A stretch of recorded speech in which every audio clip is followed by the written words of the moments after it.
নমস্কার, আমি শরীফুল মণ্ডল, উত্তর 24 পরগনা জেলার অশোকনগর থানার কাতপুরে আমার বাড়ি।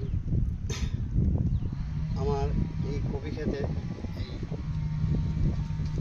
ইকোট্রাম জেড ব্যবহার করেছি। আমার গাছ পুরো লাল হয়ে গেছিল আর দুর্বর্ষা মতো হয়ে গেছিলো গাছ। প্রথম আমি দেওয়ার পরে ঠিক 1 সপ্তাহ পর বা 7 দিন পরে আমি আবার স্প্রে করি। তারপরেই আমার গাছ আস্তে আস্তে অসাধারণ পরিবর্তন হয়েছে গাছের। আমার ওপরে আর কোনো রোগ নেই। গাছ যেহেতু লাল হয়ে গেছিলো পুরো, এখন পুরো কালো হয়ে গেছে গাছ। আর গাছের অনেকটাই পরিবর্তন চেঞ্জ হয়েছে। গাছ অনেকটা বড় হয়ে গেছে গাছ। অন্য চাষি ভাইদের তরফে কি বলবেন? আপনারা দেবেন, না দিলে বুঝতে পারবেন না। এই ইকোট্রাম জেডটা অনেক পরিবর্তন করবে গাছের ঝলসার দিক থেকে, অনেকটাই পরিবর্তন করবে গাছ। দেন বুঝতে পারবেন অবশ্যই। ওকে, ধন্যবাদ দাদা।